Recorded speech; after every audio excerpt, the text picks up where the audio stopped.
this rising, and it's pushing 9:05 now.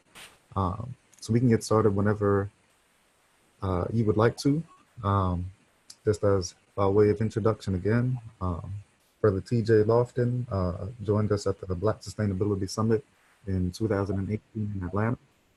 Gave a very informative and motivating presentation on monetizing gentrification, which was a pioneering study that looked at real estate markets and the mobility of Black communities all around the United States. And so Brother TJ is back today to provide us with an update on his work and to answer any questions that we may have. So for those of you who were able to view the video, I hope that you were able to take some great things from it. And if not, then you have an awesome opportunity to engage here. So with no further ado, Brother TJ, I'm gonna turn it over to you and forward to this update as well. Greetings, family. Give me a second here. I'm having fun with the computer here, as computers do. But I am currently in Sacramento, California, where the median home price, actually where you have to, if you make less than $100 and I think $25,000, you are considered low income out here. Give me 1 second. I'm trying to load up this. Oh, there we go, on my face. I will currently get started in a second here.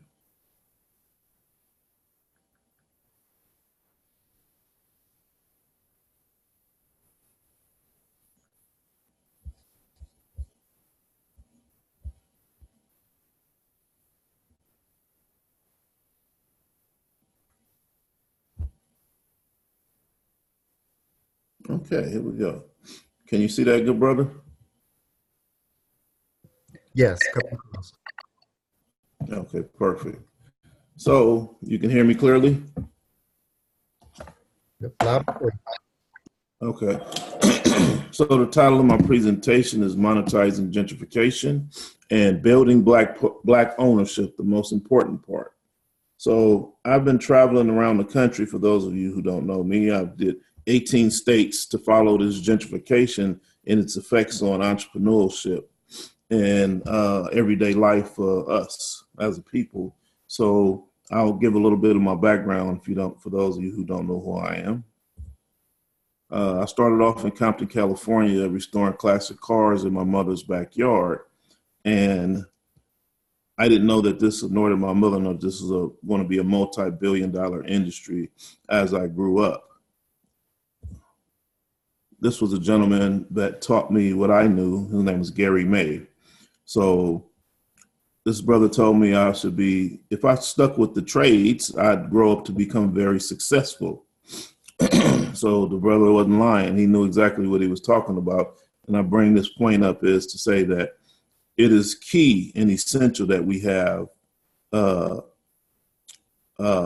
people to coach us along the way. We got to reach out to those people who have already made it, or people who are already doing well, or people who've already found the blueprint. So this brother taught me a blueprint at a young age and is still going strong to this day, creating very successful people. That brother was Gary May. I've had a lot of coaches in my life. So growing up, what happened? So of course, growing up, I lived in Compton, California. And when the rap took off, me being a car builder took off along with it because there wasn't very many of us. As you know, they pulled the trades out of the schools. To this day, they're barely starting to put them back in with a lot of fight. But that was because they knew that we have a multi-billion-dollar classic car industry, actually lowriding industry, but the classic car industry is huge. So as I travel around the country, I noticed there is almost like on one hand, auto mechanic classes in the school system, if not the trades. So I grew up learning how to repair wire wheels, and that became a very big industry. I'm gonna build up on how I got here to where I am today. So this is me in Japanese Lowrider magazine. I became one of the biggest African American car builder on the planet, having the most lowrider shops around around the country. I pioneered that industry and wrote the blueprint for Black success in the automotive industry, and opened the door for a lot of my friends and to build cars and start businesses and things like that. So that's one of the hidden communities in our neighborhood. So I also decided to come back and help other people when I realized that gentrification was going on around the country. I owned some property in Palmdale, California, and I noticed I was renting out houses because I was in an effort to try to mirror the money I was making in the automotive industry. Fortunately for me, I had negative people around me that told me that this automotive stuff may not work forever. So you're going to have to, what are you going to do then? They were trying to get me to go to college, but I looked at it in a different way. I said, well, maybe I'll just buy a bunch of real estate and start renting things out because I kind of want to keep this lifestyle going. And I was told late, so I had to go back through the community to all those people, over 100 people that I'd helped start businesses over the last 20 something years. So I had to go back and start coaching them on real estate and how to buy houses, how to buy commercial buildings, how to build houses from the ground up, how to build commercial buildings, etc. Just like I learned at a very young age. I learned from some guys that were in the community. The first thing I ever saw built was a strip mall. And I was able to play a role in that strip mall being built from a very young age. And I also helped them not help, but I also watched them rent the building out, find some dirt. I watched them find the dirt for the building. I watched them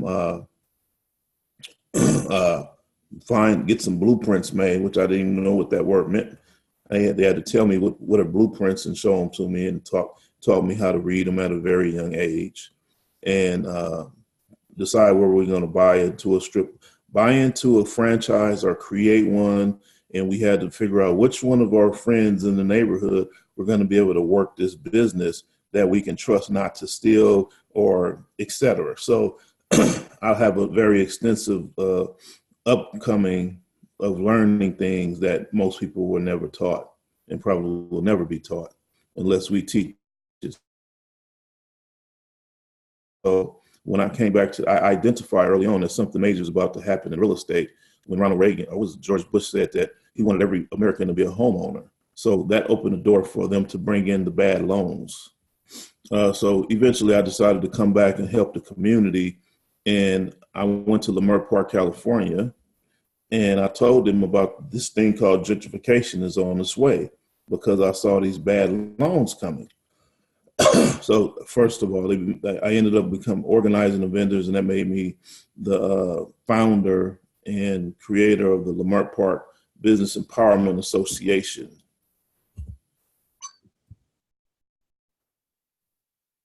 Hello, greetings. Okay. So anyway, they put me on Al Jazeera's news and interviewed me about that. I was the first person to start talking about gentrification in Los Angeles, California, because they ran a train. I found out when I got there, they ran a train under Crenshaw Boulevard, right down what I call Black Wall Street of Los Angeles, California. Leimert Park is where all African-American vendors sold their products at. Their handmade goods. They called us the conscious community of Los Angeles. So I was on there every bit of 6 minutes because I was successful. I was on the TV on Al Jazeera's news every bit of about 6 hours in that one day before they took it down because they didn't know that they didn't want people to know that they were gentrifying Los Angeles at that early of a point. This was in 2013, 14 era. And so our brother, Dr. Sebi, came to me in Leimert Park. That was his favorite part, and told me that people all around the world need to know people all around America are being gentrified. You need to go check it out and teach them, show them what's going on. So if you like, you can look me up, TJ and Dr. Sebi on YouTube. There's a video of him endorsing me. because he put me on this mission to teach people about what's going on. So anyway, what my point of why I'm doing this is because as an investor and business owner and real estate person, I also went on to get my real estate license at one point, my mortgage broker license, and built 12 custom homes from the ground up and helped over 10, 15 other people build their custom homes as well.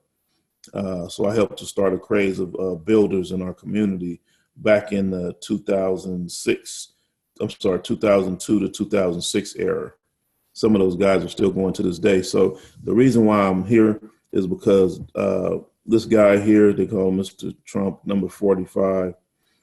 This guy is so busy. People want to know what is his purpose. So they're so busy trying to impeach him and do all of these things and worried about his shenanigans. But the reality is we have to look at this picture here in front of us, these two pictures. Donald Trump is a land developer.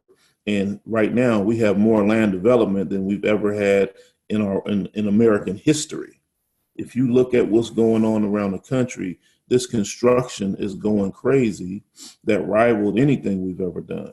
So Donald Trump has buildings, golf courses, and custom mansions going up around the world with his name on it.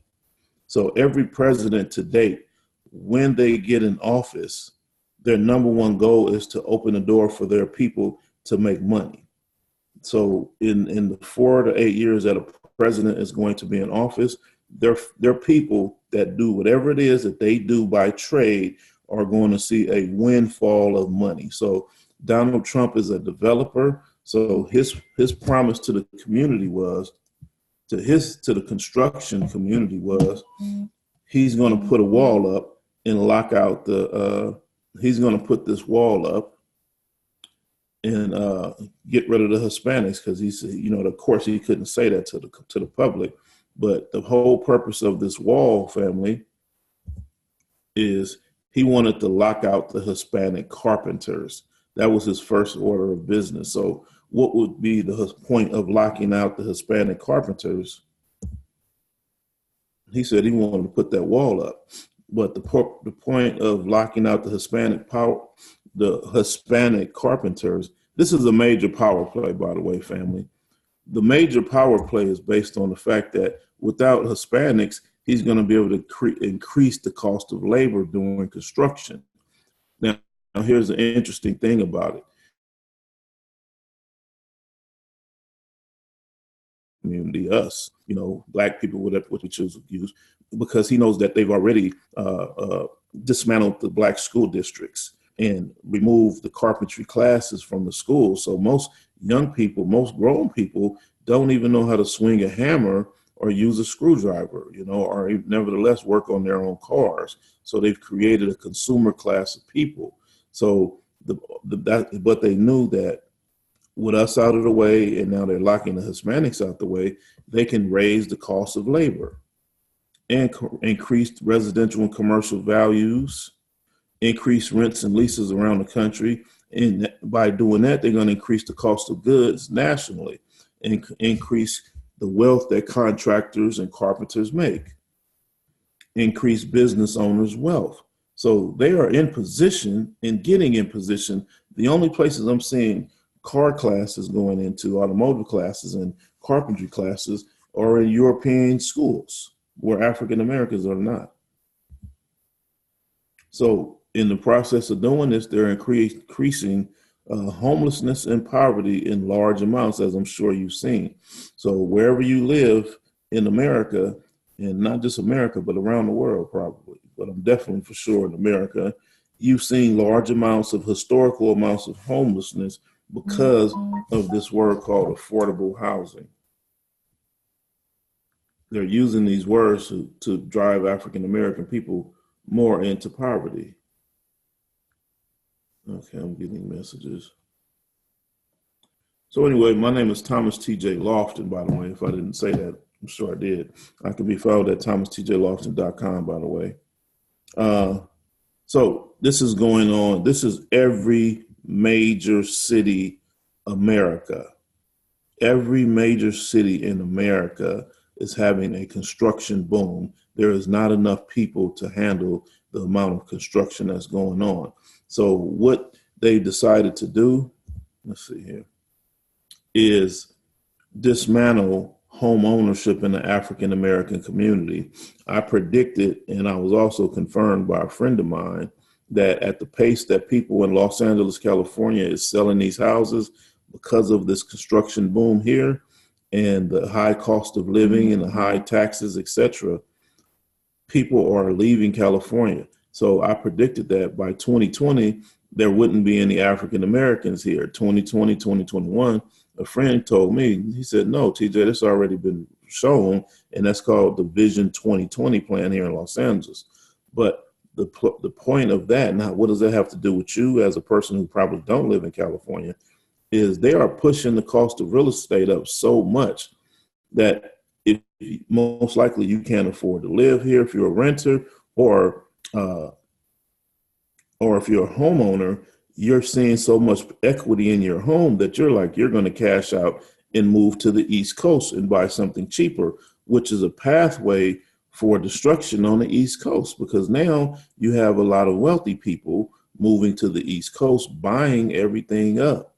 You know, people from California who paid $100,000 for their house in probably 89 or something like that. And now that house is worth $600, $700, $800, $1 million upwards of $1 million, all around Compton, California, Los Angeles, California, and Watts, California. So we have a lot of construction. We have a lot of TV shows that are brainwashing us to say we need to be flipping houses, right? Now, here's the problem with that. Nothing wrong with making money, but we are no longer in a flipping society. We've never been in a flipping society unless you really want to make some quick money. We are in a sit and hold society right now. At the pace real estate is going up, we are not supposed to be selling our homes, our parents' homes, our grandmother's homes. We're supposed to be fixing those houses up and renting them out. There are a lot of things going on in the country that are historical that's happened here around the world, actually. And Airbnb is completely a game changer. But I wanted to talk about flipping, because what's happening right now is we have a lot of African American people who are flipping houses. But I want to talk about the breakdown of a flip, of who's really making the money. So let's just say, for example, on a basic home that you may pay $100,000 for, I'm talking about Atlanta's prices, for example. You'll pay a plumber to come in there and redo the whole house for 10 grand. Plumbing, electrician, 10 grand. You know, framer, 10 grand. HVAC system, 10 grand. Supplies to everything else and permits, 10 grand. Drywall painter, 10 grand. Mason, 10 grand. GC, general contractor, make 20 grand. But that totals out to be $100,000. So here's the thing about that.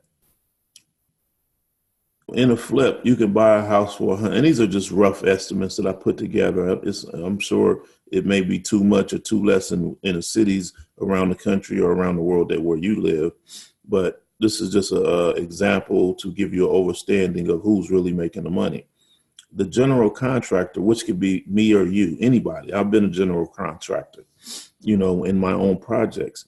With the Hispanic labor, we can build these houses for dirt cheap. So right now, today, people are calling Hispanics and European people to come out and build their houses, and it's costing a total of $100,000 on an average, right? So my point is, as you can see in these prices, people are making unheard of prices of money, of unheard of amounts of money right now, which is driving this economy. There is not enough of these people, plumbers, electricians, framers, carpenters, masons, there's not enough of these guys to do this work that's going on.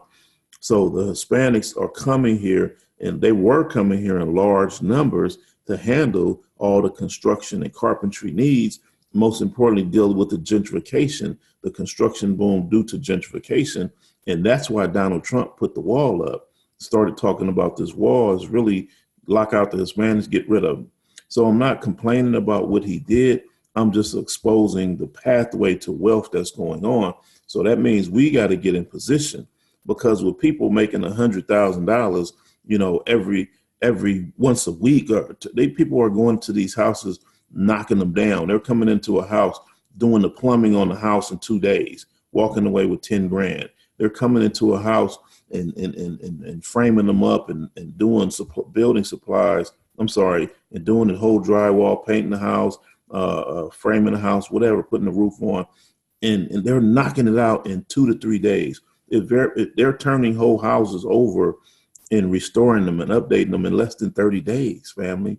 So now, imagine they go and do one house and they walk around. Well, just say this one plumber did this house for 10 grand.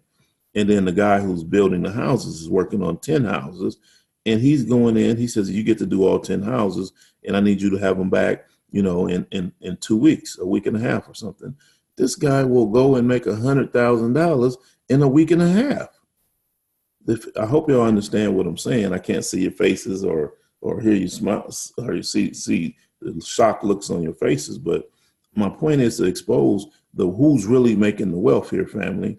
So right now, by Donald Trump putting that wall up and locking out the Hispanic community, these prices are going to skyrocket, and tradesmen are going to be some of the wealthiest people on the planet. So these are some of the things that's going on around the country. You got different scenarios going on. So this is SpaceX in Hawthorne, California, in the middle of a Black-owned city. This is Crenshaw Boulevard, which is Black Wall Street again.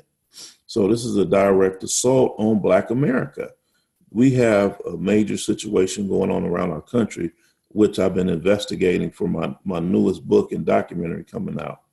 But I have my book out called Monetizing Gentrification. I'm currently an author. I talk about that. SpaceX moving to Hawthorne. This is Elon Musk's house, I call it. This is one of the wealthiest guys on the planet. He's moved to Hawthorne, California, and that is the actual rocket ship that made history, being the first rocket ship that went into space and came back and landed all by remote control. And he put it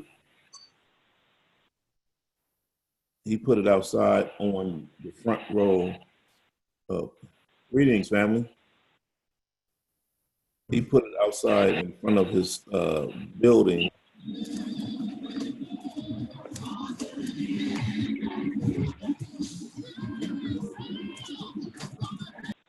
Family, can you hear me?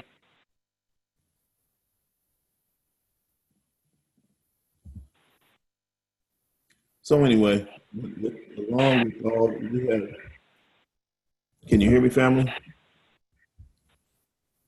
Emmanuel.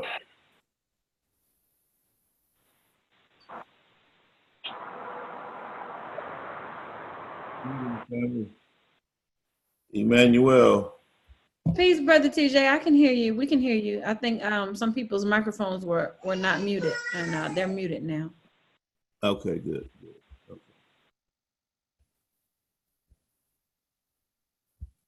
Okay, so we have a lot of laws that are currently on the books that's creating a lot of turmoil around America, but also creating large amounts of wealth. We have these things called the tariffs, which is Donald Trump. I know you've been watching this debates with Donald Trump and the Chinese and all the major corporations that don't live in America, that are operating in America but don't manufacture anything in America. Donald Trump is pushing them out and making them cut back what they're making here.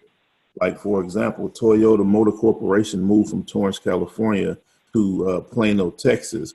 Mercedes-Benz just recently moved to Georgia and opened their doors in 2018. We have major corporations shifting all over the country.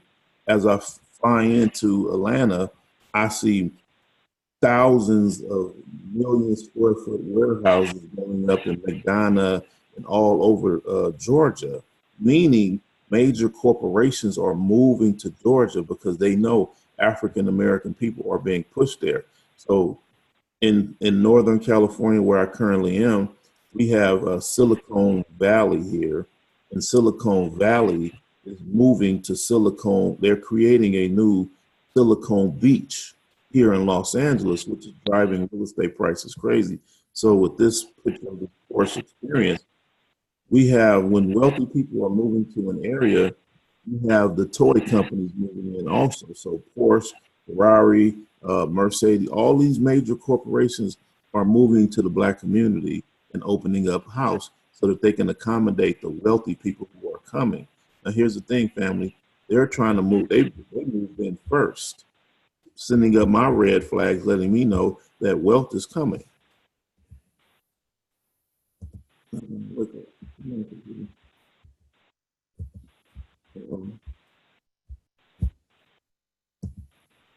So this is me in Georgia, in Lithonia, Georgia. You know, I decided to travel the country to find out what's going on around the country with what happens when people sell their houses in New York or California. California is the Rolls Royce of real estate. New York is the Bentley of real estate. And we have a lot of people moving. Georgia has become the #1 destination for African American gentrified people who have been forced to move or who decided to just take the money and sell. So what's happening is I noticed they're setting up traps for us when we move there. We move to other states, not just Georgia, but other states. So #1 thing, family, please don't tell people what state you're moving from. You're looking for a home because they're spreading us out all over the country. But here in Georgia, I was outside of a Black Dot bookstore, which I'll be speaking at this coming November the 3rd. I was outside of Black Dot and I looked at his building that he was in, and it absolutely blew my mind that that building there is worth, that big building right there. I thought that building in LA, that building would be worth $1.5 million. So I thought to ask, I'm wondering what it's worth in Lithonia, you know, in Georgia. So I decided to ask as a real estate guy. You know, of course, I would love to buy it, but I wasn't ready to pay $1.5 million. So I just asked for the heck of it, you know, and the guys told me it's expensive now. Fast forward the story, I found out that building used to be worth $35,000 in 2015. And by the time I got there, it had doubled in 2015. Now that building became, in 2015, it was worth $70,000. At which the time I said, I need to buy the whole building. I need to not just buy the whole building, I want to buy the whole block, you know, because $70,000, that's an amazing price, family. But here's the thing. All throughout the country, we have people paying large amounts of rent for buildings and properties that are worth not even a quarter of the cost. So in this bookstore, we had people, not just a bookstore, but in this building on that block, the average rent was $800 to $1,000 a month for a building that was barely worth $35,000. So that is just insanity, family. If we got to get back to ownership. So I found out wherever you go, family, please buy the commercial real estate. But because we're losing businesses left and right by the day because of gentrification. So I'm driving around Georgia. I'm in Atlanta here in this country, and I'm seeing beautiful buildings boarded up. This is one of the buildings that I saw. Now, this building couldn't be worth no more than $20,000 back in the days. Right now, that building is probably still worth about $150,000. But because it's boarded up, it's probably not worth that. But what I realized is because we're not pursuing entrepreneurship, or we're not pursuing ownership. So many people are not pursuing entrepreneurship and not pursuing ownership. These buildings go sitting. They remain sitting up. But guess what? Now that we have the We Buy Black, the recycling black dollars, this whole African American push, other races are running to our communities where we are and buying up the abandoned buildings, buying up the abandoned houses, and raising the prices because they know we're about to start buying these buildings. They're trying to accommodate all the new businesses that are moving into the cities.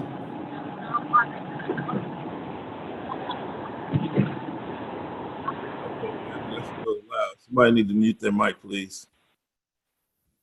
So buildings like this, we got to start buying these buildings like now, family, before it's too late, because we got so many African American people looking to start businesses. They know it's only a matter of time before we figure it out and start buying them. So we have people who are buying these buildings for $5,000 or $10,000, $15,000, and then raising the price to $200,000, and they're just sitting vacant.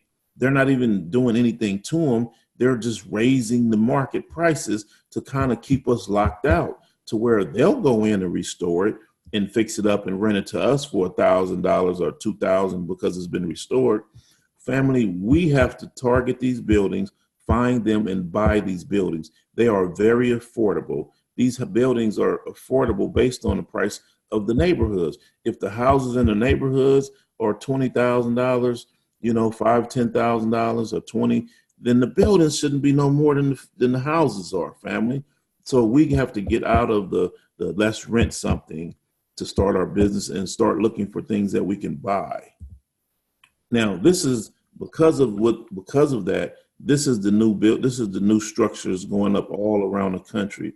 They see this, the whole internet movement is opening up the door for home-based businesses. Now they're reaching to pull these people out. You have people who are sitting at home on eBay, Etsy, Amazon, their Instagram pages, and they're selling their products. So now they're not working. So they decided we want to take control over the real estate and take control over the commercial buildings as well as the homes and remodel it and make everything look like New York here. So now you see a lot of this mixed use going up where people live in these apartments upstairs in small units. And then they run their businesses downstairs in these expensive units. But family, if you don't own it, you're in a position to be gentrified and pushed out. So stay away from these buildings like this, family. I know they look beautiful and we love to live in nice new areas, but this is not generational wealth unless you own the building. You can't create generational wealth in a building that you're renting. So this is a typical house in Los Angeles, California for $715. It sells for, it's a 3-bedroom, 2-bath, 1,570 square feet. It's for $715,000, which now this house is probably worth about $900,000 because this is an older picture that I just haven't updated. But here's the thing that's going on. You're probably wondering, what does this got to do with me? I live in DC. I live in Tennessee. I live in wherever you live. Uh-oh. I'm going to have to run through this. I see my battery is going a little fast. Let me see here. Anyway, family, the prices are being pushed up so fast.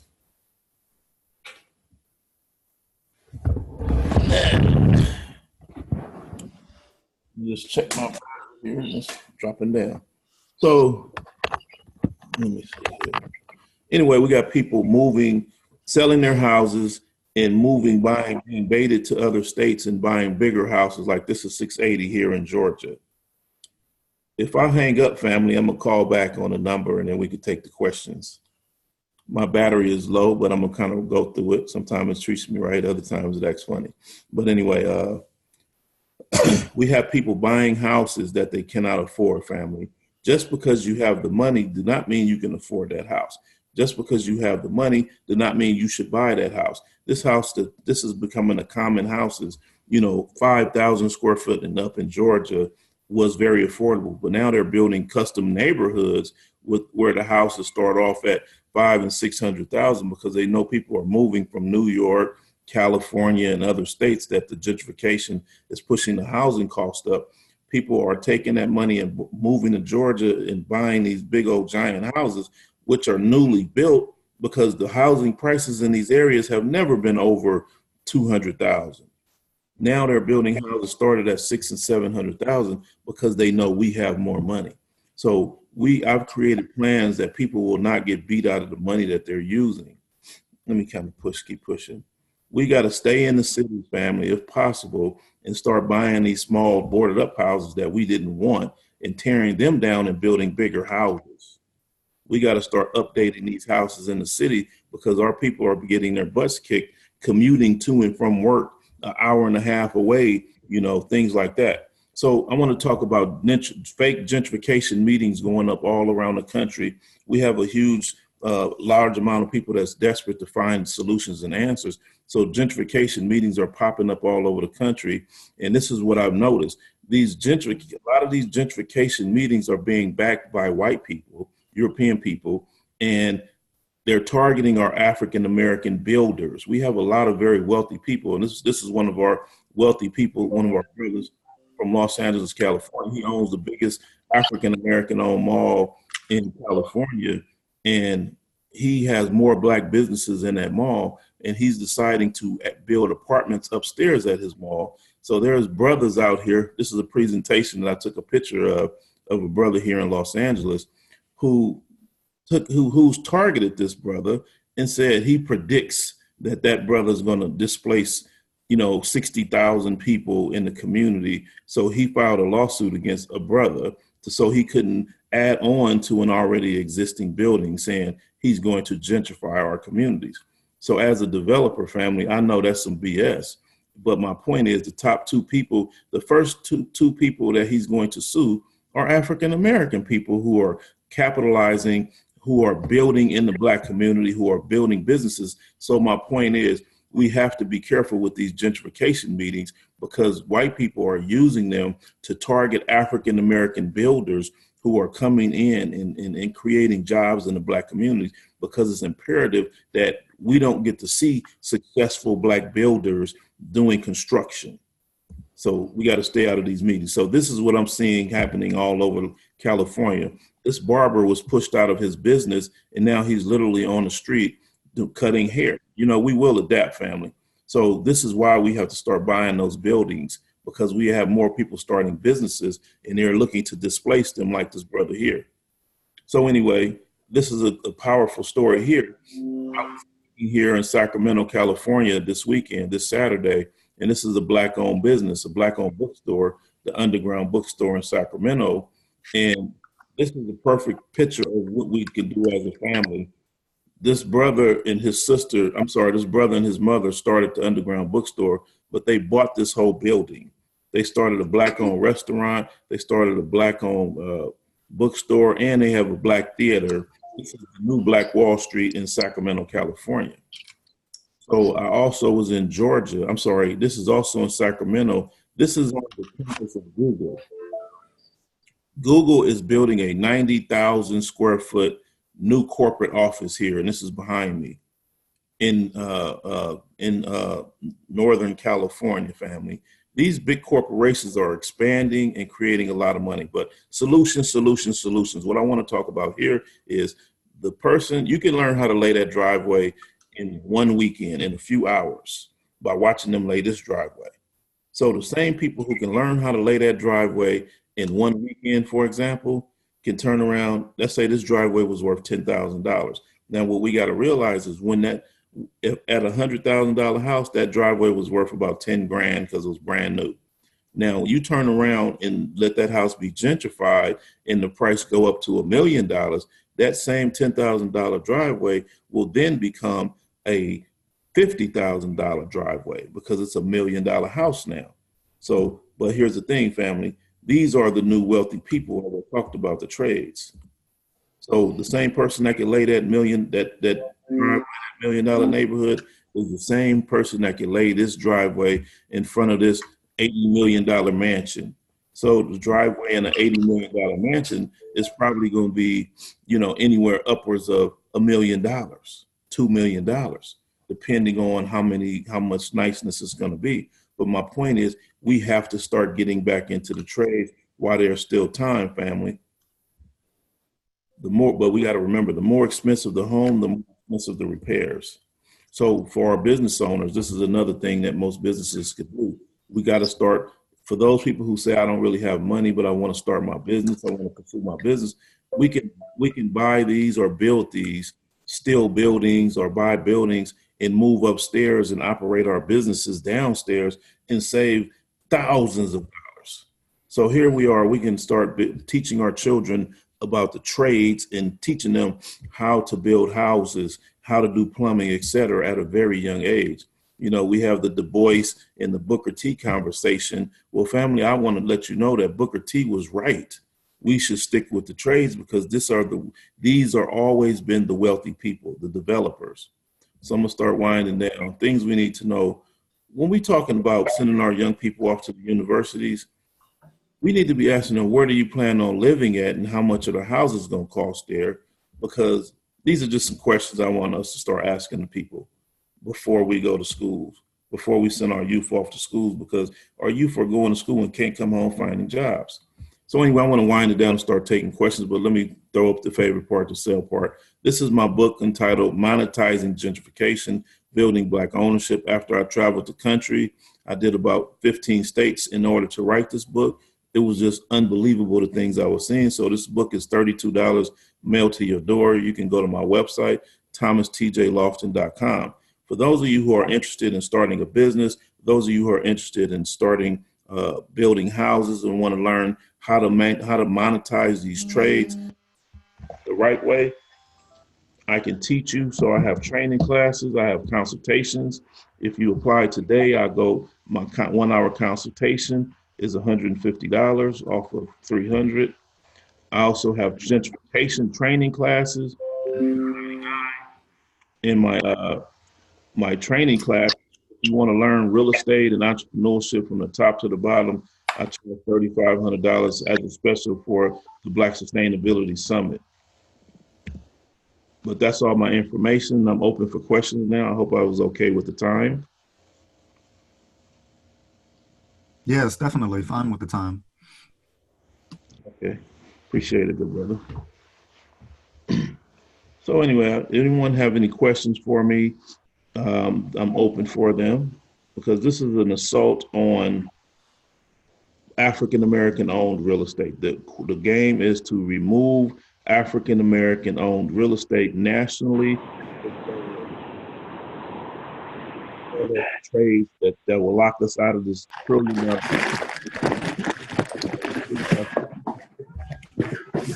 Sounds like somebody has unmuted their phone. If you have a question to ask, you have a lot of background noise. Please type your question into the chat. Question.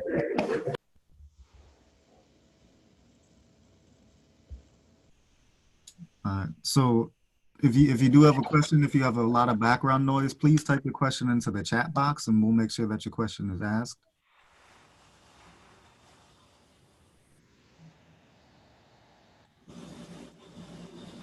Otherwise, feel free to unmute your phone and you can ask a question as well, as long as you don't have too much background noise.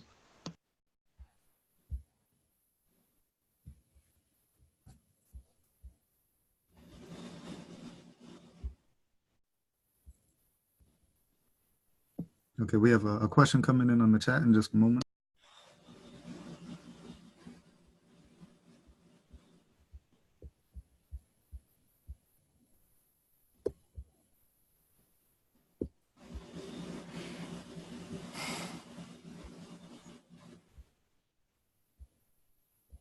Okay, so we have a question that has come in from Sister Afia Reyna down in Georgia, and she asks, can you speak to the importance of density in new development so that we can remain in our community? Well, density, they're changing the densities in our communities, where at first you can have a 1-story house and that will be the max, but now they're changing the density to where you can build 3-story houses and 4-story houses. You can also build underground parking in our communities, and that's unheard of. So if you own a house in the neighborhood where they're changing the densities or the zoning laws and things like that, your home price is going to skyrocket. So that means we have to get out of the selling of the houses and start working with a developer. We need more developers in our community, because there's going to be a trend of new construction going on, and we don't want to get locked out.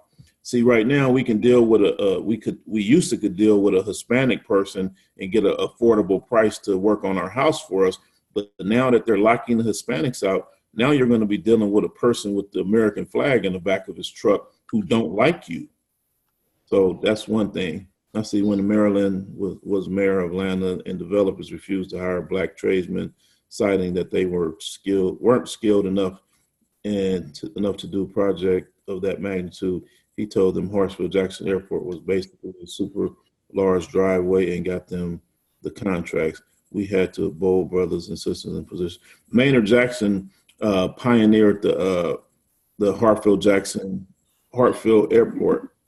Hartsfield Jackson Airport, named it after him actually, back in the days. And that was one of the things that when I first flew into Georgia and I saw the size of that airport and I looked at the cost of the small houses there, I knew that Georgia was a master plan city for us as a people.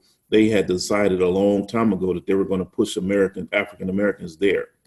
And that was a trigger. I call it, we got to be able to recognize triggers, opportunities when people turn around and start building large scale projects in small cities. We have to be able to pay attention.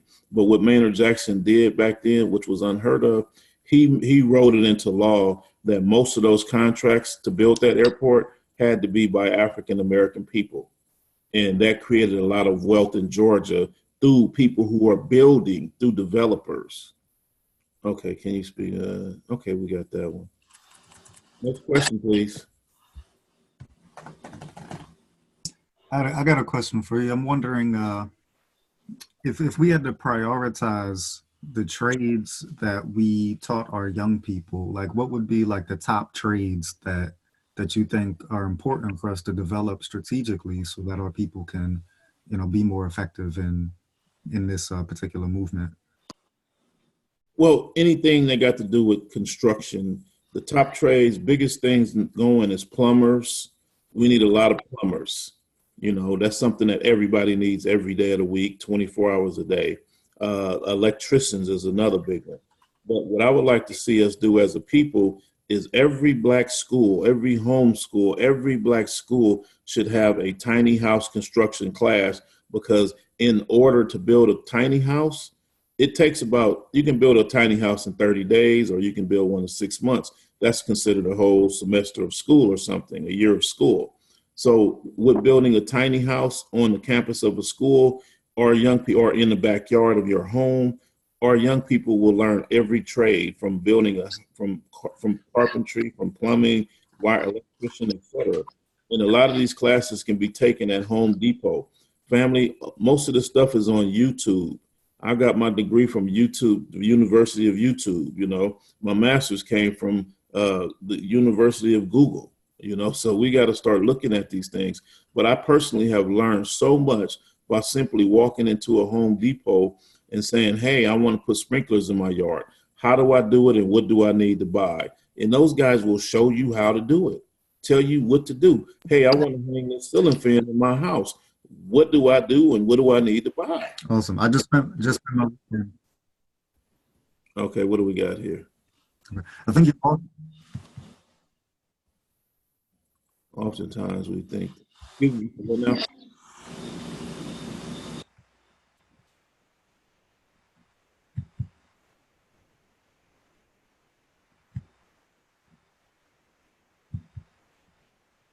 So pulling our resources together, I see that happening all over the country with the people who are saying we got to buy the block back.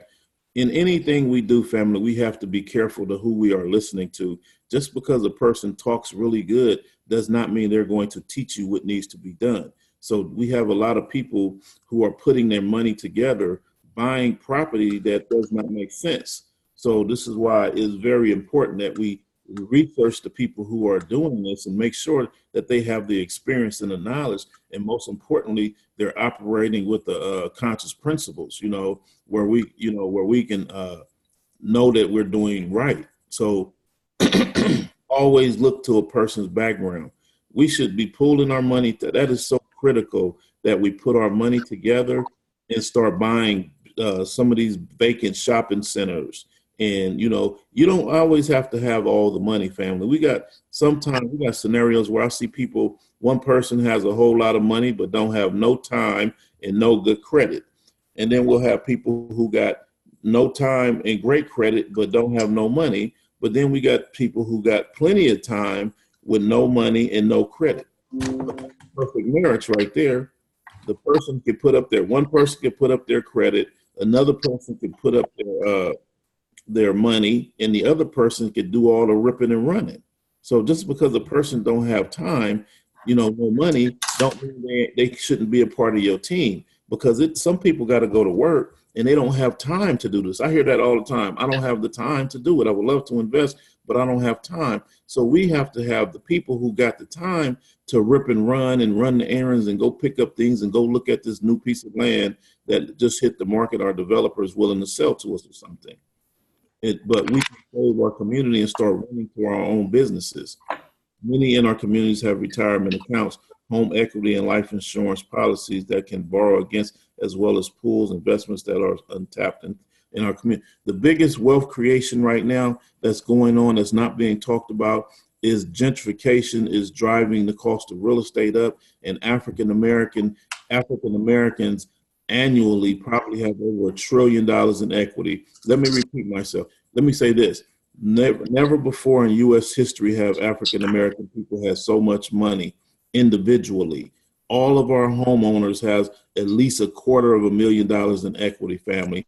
So it is very critical that we start reaching out to our families who own real estate, because trust me, we have people who are selling their houses and walking away with literally hundreds of thousands of dollars and don't know what to do with the money. So those of us who know what to do with the money, we got strategies and plans. So if you don't know what to do with this money, family, and you would like to partner up, you please need to reach out to Raina, reach out to myself, and let's talk about strategies and what we can do. Okay. And to pools. Okay, any more questions? Yeah, we got a lot of opportunity in our hands, family, and I don't want to play the bad guy, but I am telling you here to also tell you that our time is limited because things are happening fast, family, to dismantle real estate in the Black communities. Join us on the Mike Networks app to continue the conversation. Okay, cool. Yeah, we have to look at, family, this movement. We have Wall Street buying up all the houses that they can buy in America. They're trying to dismantle. They're not trying. They're doing an amazing job of dismantling Black ownership in America and buying up all the houses and renting them back to us. They no longer want to sell houses to African American people purely based on the fact that it's creating wealth. This real estate is starting to create wealth all over the country, and they know it, so they don't want to sell us houses anymore. That's why you have a lot of people complaining about they didn't get a house, they didn't qualify. So I'm doing training classes, I'm doing webinars. You can go to my website, thomastjlofton.com. You'll see all my information here, and I'll be teaching these classes. I have presentations coming up. I'll be in Los Angeles, California this coming Saturday at Simply Wholesome from 2 to 4, teaching giving a presentation, a book signing, and talking about real estate if you'd like to pick my book up in person. And I'll be in Atlanta, Georgia on November the 1st at Alatero's spot, his place, the African Djeli. We're going to start having regular real estate and investment conversations in Atlanta, Georgia. Whenever I'm in town, we're going to start sitting down and answering questions and helping people to acquire success and wealth through real estate and entrepreneurship. And we got to start having kind of like life skill classes, because, I want to help people to set these things up. Please put my books in your homes, in your schools. You may not have young children. You may not need any help, but trust me, family, there's a lot of people who do. So please put my information, let them know that I can come out and speak at this next event, because it is critical and crucial that people get the information. I'll also be at the Black Dot Bookstore giving a presentation on November the 3rd. That particular one is $25. I'm going to give a full-blown presentation, kind of like the one you're seeing now. You had a question? Yes. Give thanks. This is Sister Fiorina. I was while I have a quick second before my daughter gets loud again, I want to just thank you, one, for joining us, and two, I wanted to make a note. In the past, we have had quite a few presentations, and you've participated as well. But I'm a part of a development group that's here in Atlanta, Georgia, and what we did was somewhat of a SUSU system in order to purchase the properties in an area that, has been intentionally experienced a lot of disinvestment. And we did exactly what you proposed, right? We connected with those that we knew had the money. Everybody still had to put in at least 10% to have some skin in the game, but the larger bankrollers made some of the larger purchases for us. And collectively, in groups of 10, we were able to buy up a lot of houses, not an entire block, but we were able to buy up a lot of houses to preserve them for our community. And then we can sell them back to those that we deem, we want to give them back to, versus these other folks that are coming in our communities. And one of the things, my question is going to end with a question mark. What we found mostly within this group was it was successful in the purchase, but we have still had a lot of challenges just personally, and how we connect with one another and how we talk to one another and how we manage conflict. And so maybe this is less of a question and more of a comment now that I'm talking out loud. Have you found within these groups a particular method for communication and for resolving challenges when they arise? Because I found that that's mostly the work, and working with Baba Wakesa and Mama Afia Mazimoyo, and learning really how to communicate with each other and how to do so authentically has really been a benefit for us. And I don't know if you all have experienced that, or if you've had another strategy for working with other brothers and sisters when we actually do make these purchases. Well, I kind of vet people when I'm talking to them. I look at people for who they are. If you're pulling up in a fancy, big, brand new Mercedes and you have to have, this nice jewelry on and things like that, I want to know who you are and how do you handle money. Is this money new to you? Can you afford to give us $10,000 into this investment and not ask for it back in 3 weeks? So we have to really vet these people and make sure that they understand that the growth of the community is very critical and important. But outside of that, we have to do contracts. When I do something, when I'm going to write a contract, if you're going to know upfront before you even put your money in that, okay, if you pull your money back out because you got mad at somebody, you're going to take a hit. You're going to lose 30-40% of your money because you're going to that's going to mess up the investment. So you're going to have to take a hit. So if it's in writing, if it's in writing and we know exactly what's going to happen before we go into this, and we know that if something goes wrong, then you have less of a problem. But mainly it's about dealing with people who we can't, and most importantly, we can't think that this money is magically going to turn over in 24 hours. I notice some people who come into the investment club with me, they want to see the money turn over in 3 days or something, a week. And I'm looking at them like, no, that's not even realistic, So I don't allow people like that into an investment with me because I know that they're going to be a problem. Just because a person has the money don't make them a good investor. These are going to be the first people who are going to ask for their money back. So all you have to do is create contracts. And that's how I've been very successful and not have had any problems, because I explain well going in. And when I say, hey, we can make anywhere upwards of, our goal is to walk away with 100,000, but that's a goal, but we may walk away with 70,000. So I'm not going to tell you, yes, the market says we should make 100,000, but I always leave that window, because if something goes wrong, we will make between 70 and 100,000. So when we walk away with 100,000, it's great. But if something goes wrong and we only walk away with 70, hey, that's how it is. We understand it. But please believe you'll see it happening, because I teach people how to read the market. And that's another thing.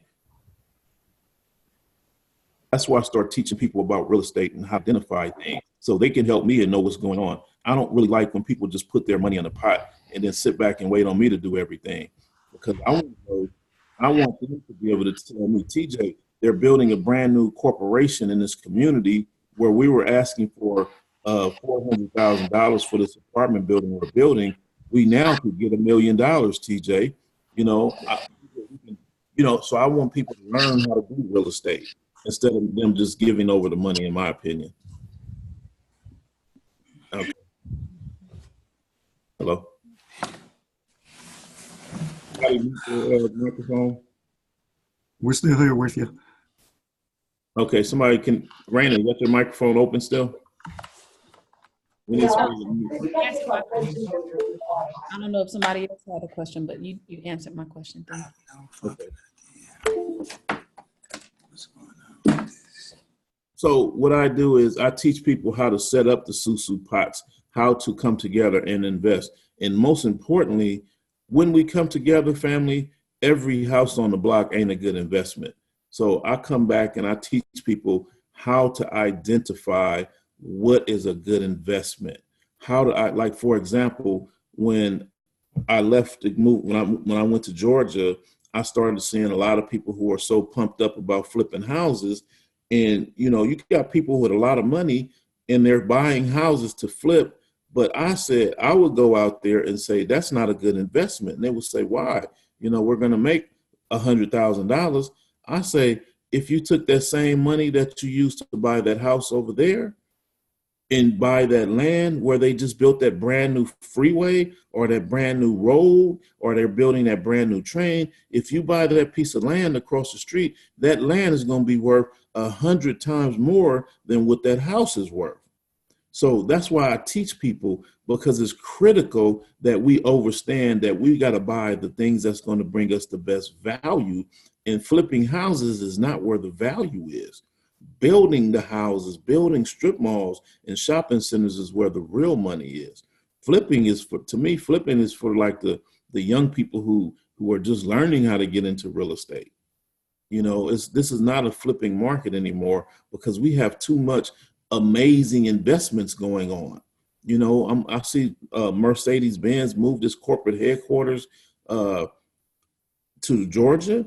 I'm thinking like, wow, I would love to own a little donut coffee shop across the street from Mercedes-Benz. I'll probably make $1 million a month selling coffee and donuts. So we have to look at the best investments. You know, we may put our money in the pot to build a house, but if I spot a great opportunity, we're going to have to go back to the table and say, family, we can make millions of dollars a month selling donuts because there's not another donut spot in 20 miles, for example. There's no donut spot nowhere near this, but there's 1 million cars a week passing through here every morning.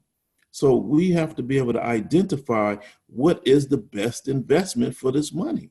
Hey, Brother TJ, just have a follow-up question with regard to the Susu. So I've heard it said that, you know, anytime people pool their money together for an investment like that, a security is created, and it's important to make sure that that's properly registered and documented. Otherwise, there are some legal ramifications. So are there, you know, particular structures or things that are necessary in order for people to use something like a Susu for a real estate investment? Well, of course, it's like, again, I talked about contracts. So we always want to have a contract to protect us. You know, we always want to go through an escrow company, or on the East Coast, they call it an attorney. You know, we always want to have an attorney that's going to dot all the I's and cross the T's and make sure our agreement is legally binding, that we are protected, that we won't be sued. But regardless, you can sue a person just because you don't like them because they got a green shirt on. You know, you can't stop a person from suing you. But you know, we're operating in great ethics at this time, and we're doing great because I see a lot of successful investment teams going together. See, that's why I don't wear green shirts on Monday. You know, just trying not to. I'm just joking. I wanted to take a moment because I know that there were some other folks who have joined us, and so I just want to make sure that everyone knows this is an open Q&A session. So if you do have a question, feel free to unmute your mic and ask. And if you have a lot of background noise, you can always drop a question in the chat box, and we'll make sure that your question is addressed. We do have an opportunity too to take a moment just to hear from the folks who have joined us today on the line. If you want to take a moment to unmute your mic, share with us your name and what it is that interested you in joining this particular session today. We'd love to hear from everyone who is here. You know, part of our goal is learning, but then another part of our goal is building community as well. So for those of you who are on the line, feel free to jump in, introduce yourself quickly, and let us know about your interest in this particular subject. I'll jump in first. Good morning. This is Afia Matsimoyo. I actually came in just as Mama Reina was referring to IA Educational Institute, the Warrior Healer Builder process. And I'm always interested in, our coming together to work together financially, economically. And actually, when we did come together to form an Asusu back in 2010, 11, 10 families to purchase real estate together, we did use our Warrior Healer Builder process kind of as our basis, because what we figured out was that the biggest job in this business, aside from all the intellect and savvy we can have around investing, whether it's in real estate or something else, has to do with building trust. Building trust among us. That is the elephant in the room. And in my own experience of 61 years, it's not a one-time thing. It's a continual building of trust, because trust among us has been taught really, and it's been eroded for years and years. So that process gave us, I always said, as I was inviting folks, Brother Thomas, that I gotta have a process to communicate when things do go bump, because they always do, anytime you're building. So we had that process, and that's probably what saved us. And at the end of the day, and I'm finishing up now, folks said that it was great to invest together and to wind up with the assets that we were able to wind up with. And this process was the most tremendous value to go on forward in life. So glad to be here. I may have to jump out. Thanks for the invite, Raina, and big ups to all of us as we continue building together, Ashe. I haven't had so many problems with people creating problems during an investment. But what I've had problems with is the people who didn't necessarily want to come back. It's like you have certain people, when they come in with 10 grand and then we walk away with 50, now they want to go Christmas shopping, for example. I'm like, look, family, we got to keep this going, So I see a lot of people who figure, oh, I got the money now, I can go get me a new car and I'm gonna do my own thing now. And then later on, they want to come back and get back in the investment when they're broke. And I'm like, no, I wanted you to put more money back into the investment and keep it going. I don't want you to dip in and out. We are trying to build a community here. We're not just trying to make you a little money and you get in and out. So that's probably the only problem I have. It's something about when people get that lump sum of money in their hand, they lose their mind and just, oh no, I want to go buy that Louis Vuitton or that Rolex. I wanted those big wheels on my car.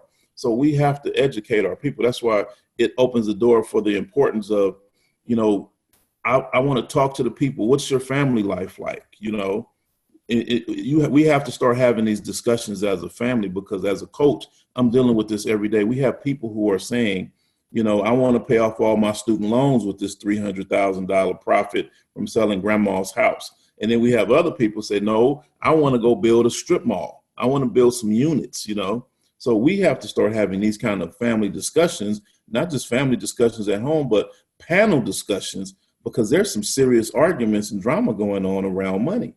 Like when I first bought my house, I wasn't prepared to go. I bought this big old beautiful giant home.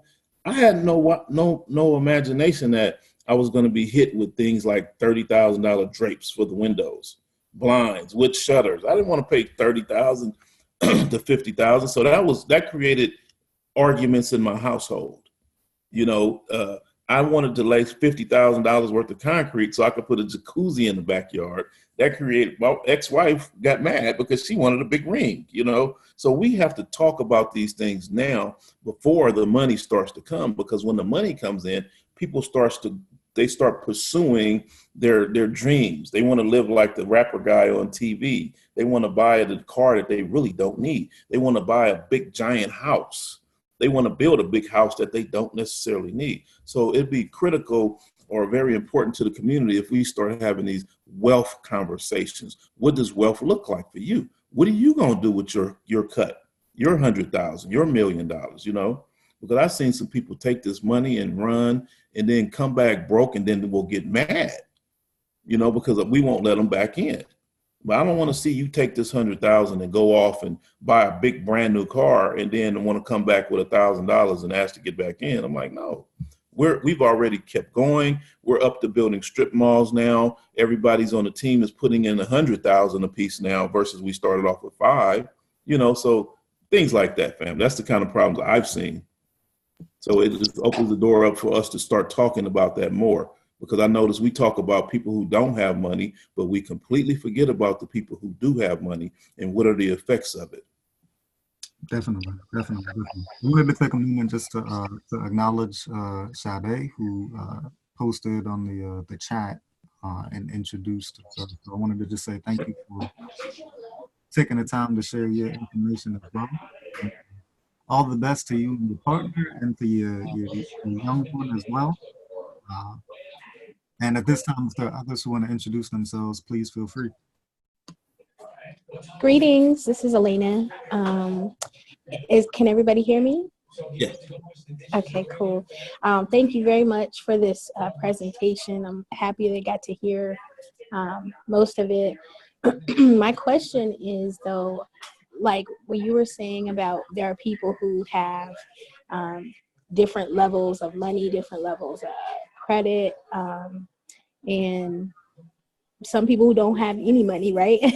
So I'm building my credit up and my money is not there, but I have the idea. So how do I convince people with credit and money to be my second and third portion of that whole situation?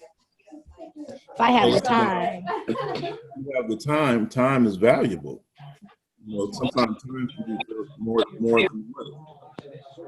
You just have to expect to us to have a car.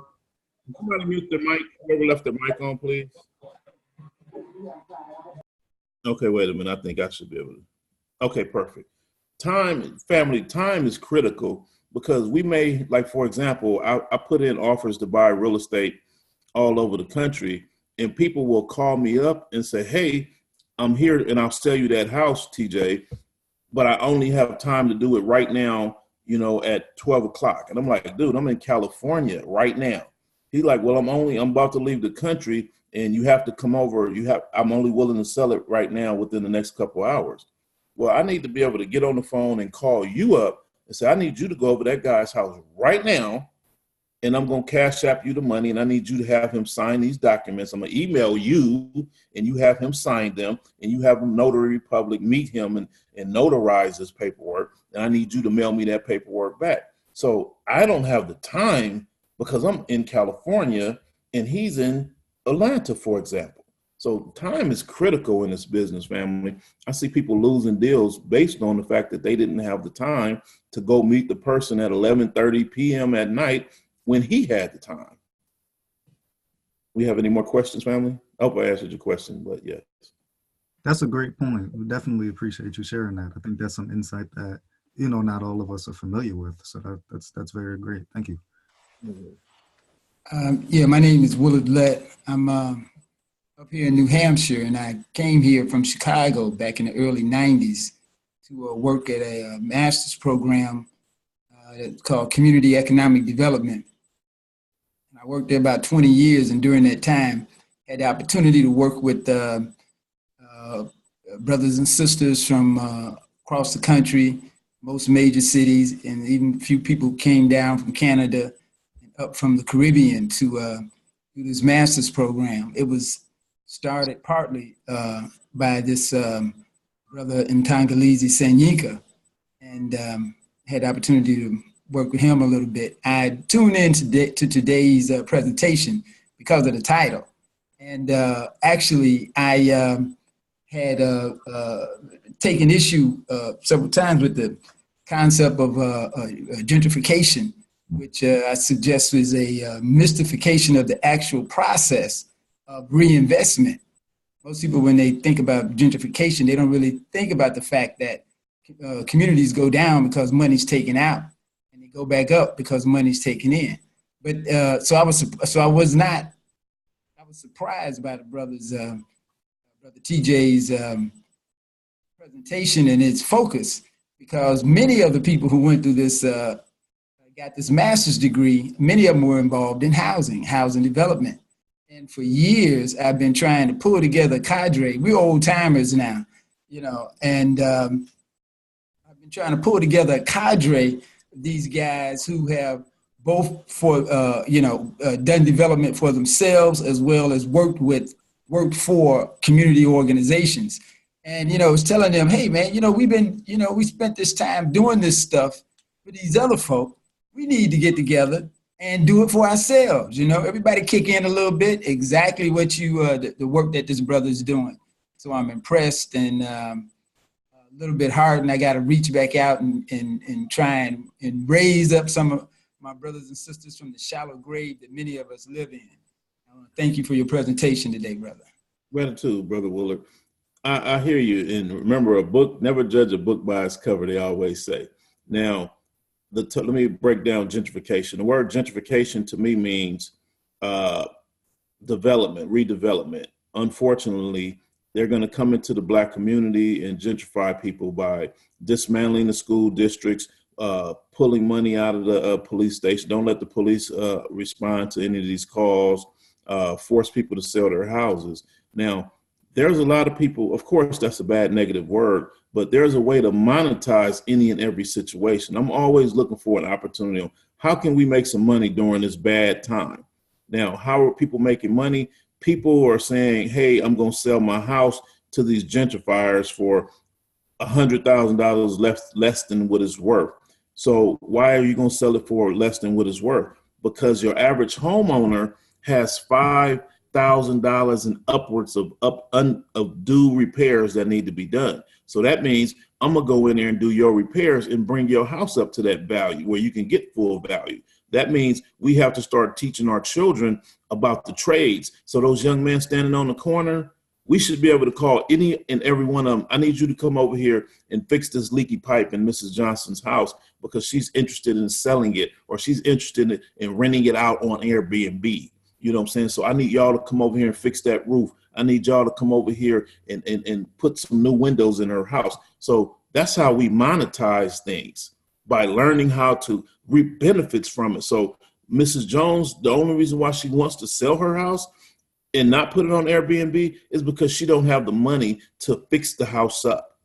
But yet, if we had the trades, you know what I mean? If we teach these young people how to go in there and fix these things up, then they can go in and upgrade Mrs. Jones' house to where she can put it on Airbnb and maybe even give us a monthly commission off of the money's being made. It's so many ways to partner, but the person with the labor is the one that makes the most money. So yes, don't judge a book by its cover. One of my best friends is literally in that situation right now. She can't afford to do the repairs needed in order to refinance and pull the equity out of her house to get, to make the investment to put it on Airbnb. So, just feeling stuck in a cycle, not being able to afford the labor and the skilled. Absolutely.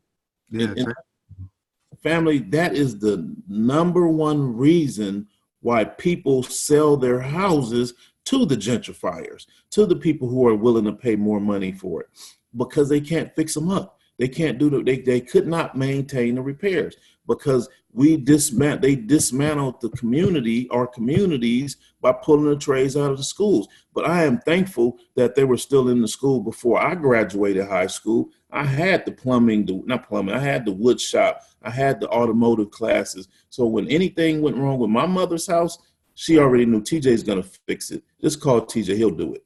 So that's how it should be for our community. But my point is, you may not have money. Like, for example, if I go into an investment, I don't have any money, for example, but I can go in there and do all the work. Does that make sense, family? So if we start teaching people the trades, they will become the assets of any investment.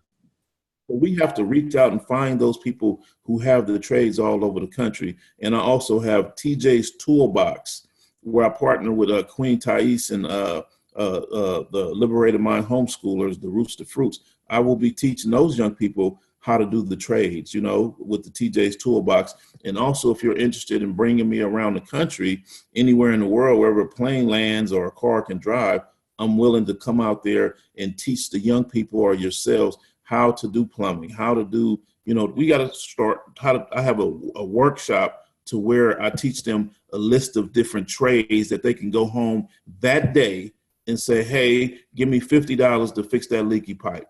Give me $100 to change that starter on your car. I teach those kind of trades with the TJ's Toolbox. And I don't want us to say I do it. I want other people to say that they can do it. I want us to increase the value and let people know that is where the money is now. Building houses and teaching. If you know how to hang a ceiling fan, you should be teaching the class to how to hang a ceiling fan. If you know how to change a tire, you should be having a tire training class, teaching people how to change a tire. Charge them $10 to come in and take a 2-hour class, because the trades are that desperately needed nationally. Definitely. We have another question from the chat box. Somebody asked, this is Sade asking for any suggestions on where to find others who have money and credit who are willing to team up on investments. And so this is really a question for those who are in different areas where there are no Black investment groups that are active in that region. Well, I give my workshops and trainings all around the country, and that is the reason why I do them, is to pull the people together, like-minded people who are interested in monetizing this gentrification, making money off of this situation that's going on, to be able to tap into all this construction that's going on. So people come to my presentations seeking answers and walking out with investors, or walking out with people who do plumbing or something. All of these people attend my workshops nationally. So outside of myself, all you need only look at is finding cash and credit. Find the people who are moving to your area, people who are buying new houses that just moved in. Trust and believe these people got money. We'll catch them before they go crazy and buy the things that they don't need. And we need to have our investment packages together. We got a lot of people looking for money, but don't have their paperwork together. You can't just walk up and say, TJ, I need $50,000 for my loan, for my investment. Well, let me look at the numbers. What you got? What's the return on investment? How long is it going to take to build it? Do you have contractors in place that can build this right now? How long is it going to take to get my money back? And if you can't answer these questions, then that's not a good investment for me or other people. So people got to get their stuff together. We got all these people looking for money, but don't have themselves together to ask for it. Those are great points. Definitely. Appreciate that. Mm-hmm. So great. Yeah. So appreciate that. Shared some resources on how it is that we can get some additional training so we can all get our skill sets up and then connect with other people who have a common vision and are looking to do the same thing. We appreciate that. Are there others on the line who have yet to introduce themselves, who want to take a moment to do so?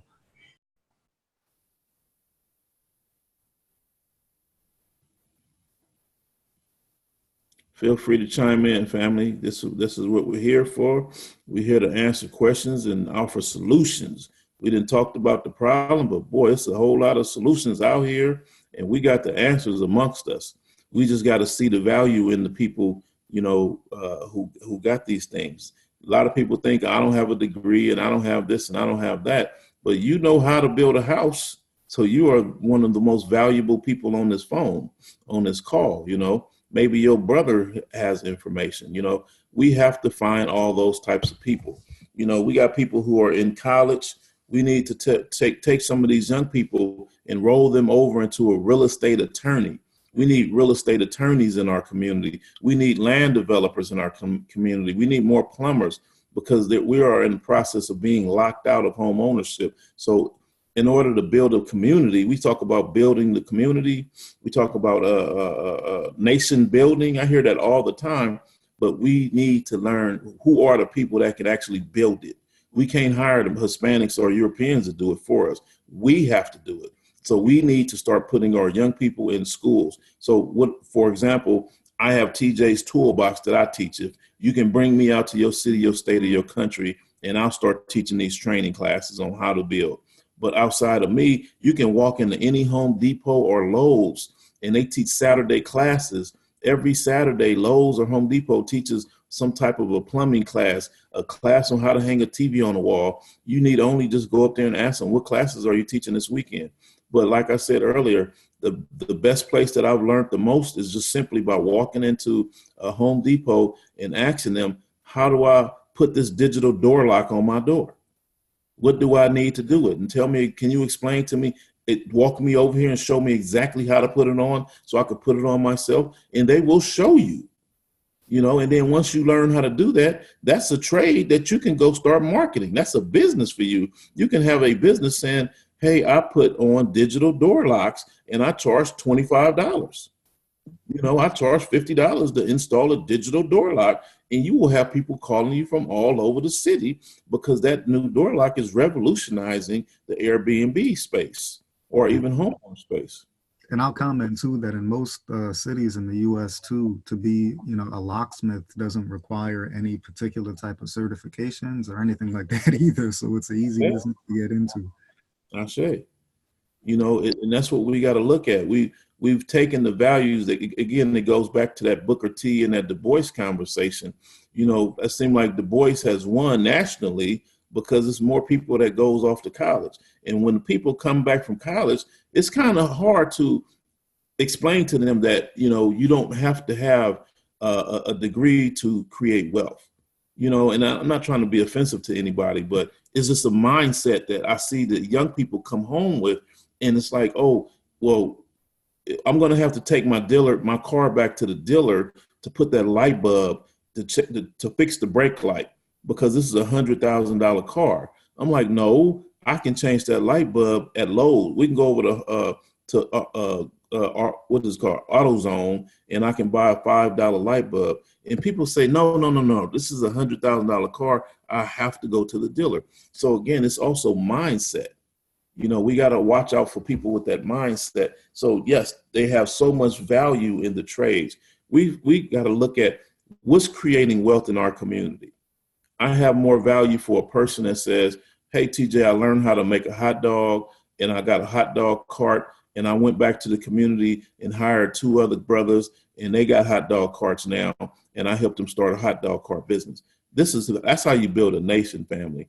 So we need to start making sure our young people, as well as ourselves, we take trades that can go back and allow us to teach the next man, to teach the next young person. So I look at things that's going on now. Back when I was growing up, I was pulled to the side and said, TJ, come, let me teach you how to change this tire. Let me teach you how to change the oil. Let me teach you how to clean my garage. I'm going to pay you, TJ.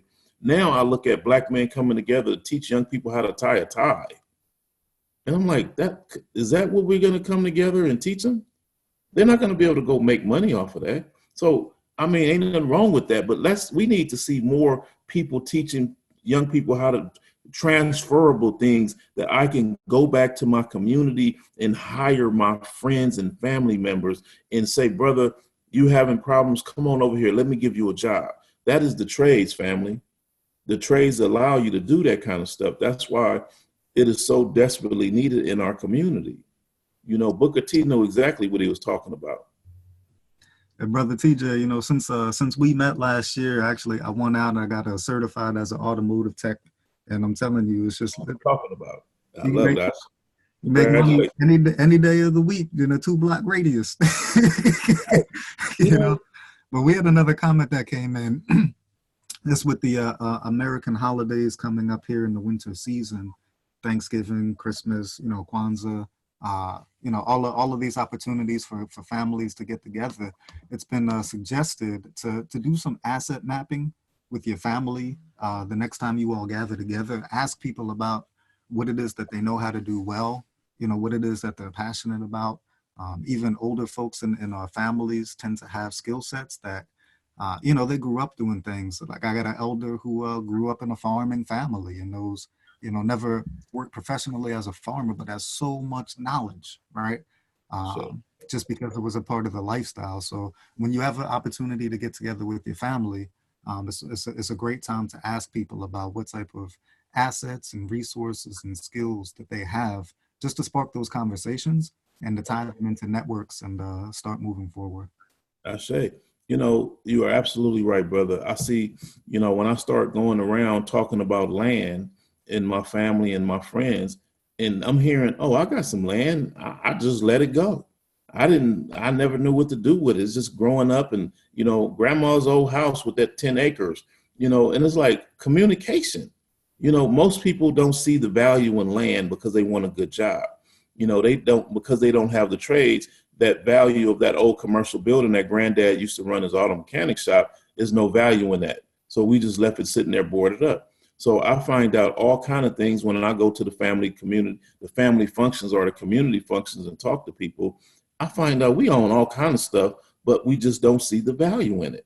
So if we start having these conversations, somebody on here knows somebody that owns some land, knows somebody that owns some houses that they just don't have time to deal with. So we have to start communicating with these people and have that conversation, because that is so valuable right now. Grandma's old land, grandma's old house sitting there that's falling apart, that you got bit by an alligator or a snake, or I'm sorry, alligator chased you and a snake tried to bite you. You know, you don't want nothing to do with it because you know all the wildlife is there.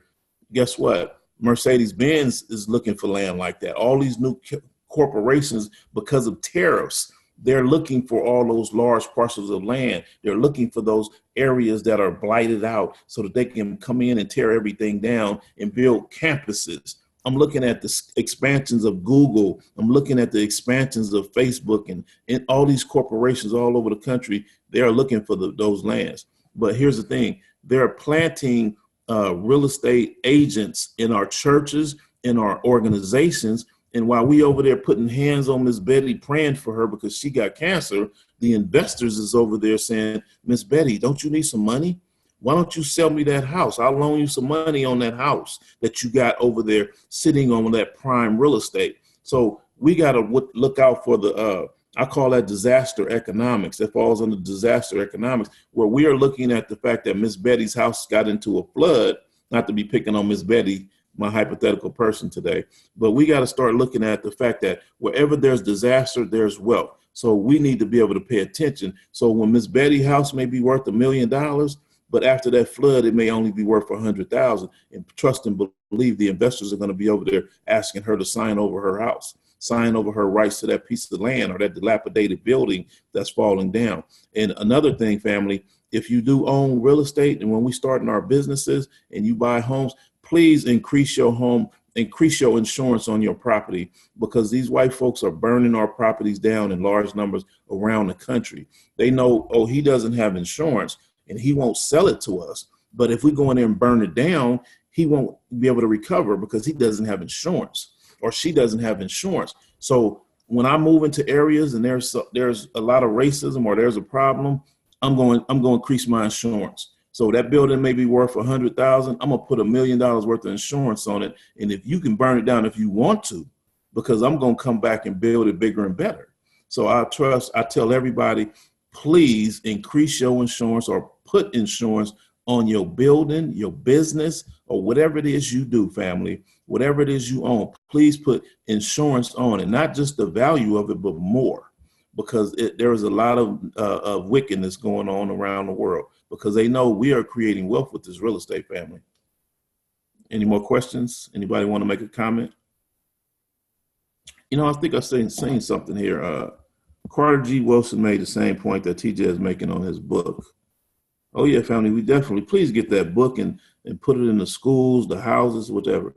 ThomasTJLawson.com is where the book is. Let me see. Okay, Carter G. Wilson made the same point that TJ is making in his book, Miseducation of the Negro, when he said that he respected the young sister who dropped out of high school but was selling apples more than the college grad who sat on the porch. You know, see, that is, I appreciate that, family. That's Brother Willard. I appreciate that. You know, we're not here to attack college, family. We are here to attack the problems that's holding us back from a community building situation. What is it going to take for us to, we got to assess what's going on in our lives. What's wrong with our lives? Why are we not creating wealth? Why are they saying by 2025 or 2035, African-American wealth will be down to zero? Y'all, I know y'all read that, or y'all can Google that article to be exact. But at the same time, let me put this together, put something with that. Our wealth will be down to zero, but at the same time, by 2025, African-American people are the most educated people in America, because all these college degree people. So do you know they're saying even with a degree, you still gonna be broke?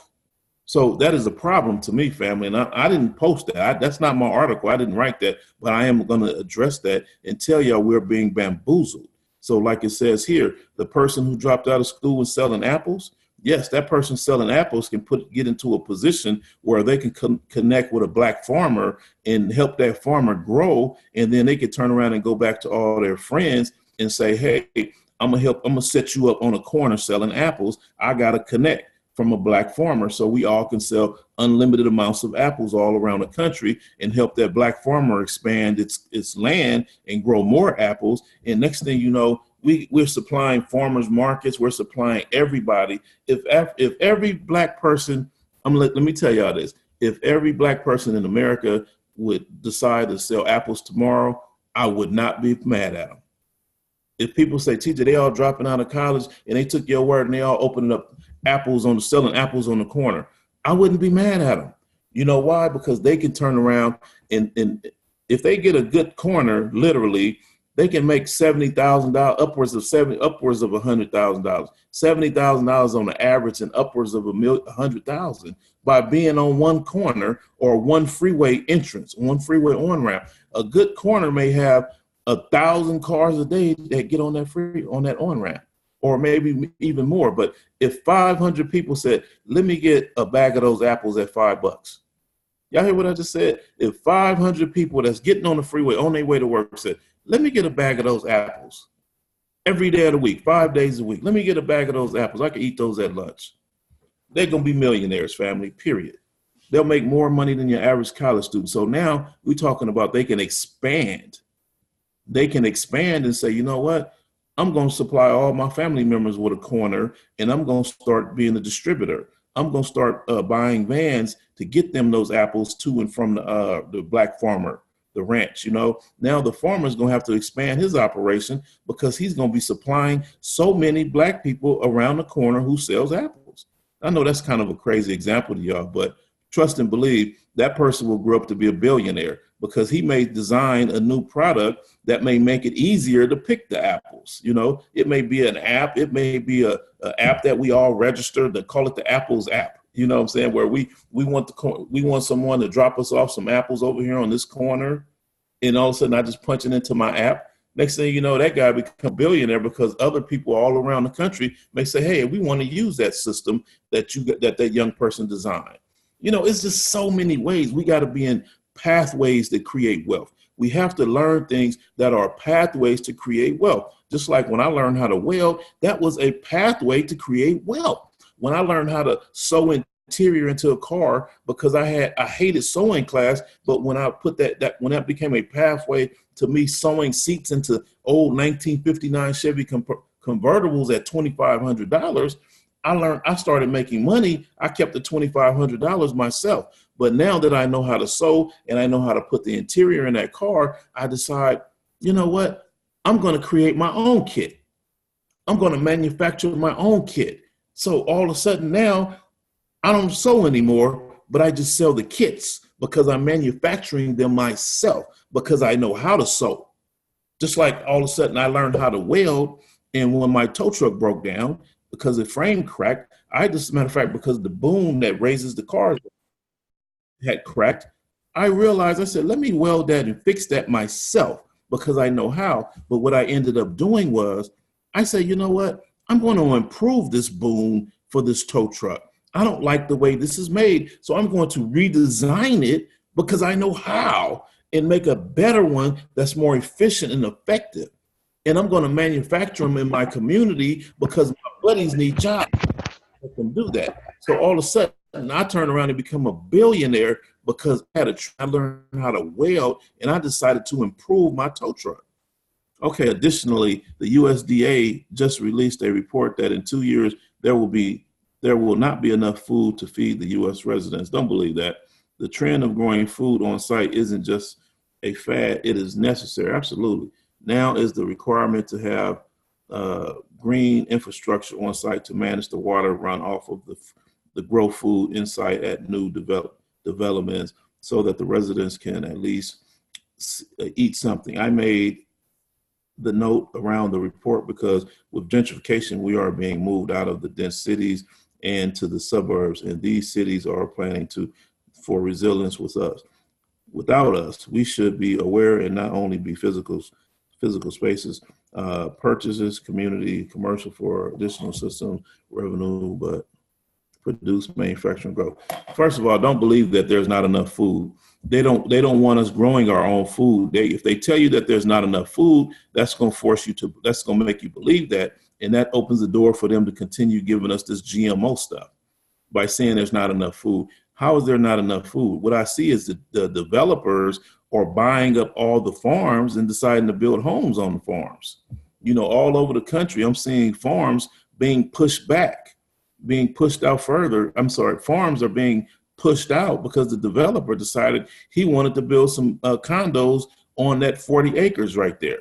I see this on the way yesterday. I'm in Oakland, I'm in Sacramento, California. So I drove up to Palo Alto, and on the way out there, I'm looking at a lot of farmers off of the highway, a lot of greenery of things growing. But me as a developer, I'm thinking it's only a matter of time before the developers say, let's buy that farm and dig it up and put some condos there.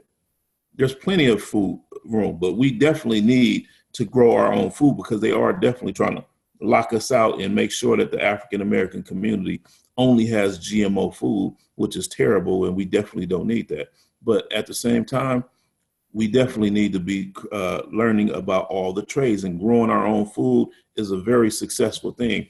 I read an article the other day where they said that meat and poultry farmers are giving up the animals and starting to grow mushrooms. Do y'all understand what that means? That means vegans is dominating the industry. They're getting a big push of people looking for natural food, real food, vegan food. And mushrooms are a major situation. That was Dr. Sebi's favorite. He always talked about all the things you can do with a mushroom or something like that. Any more questions?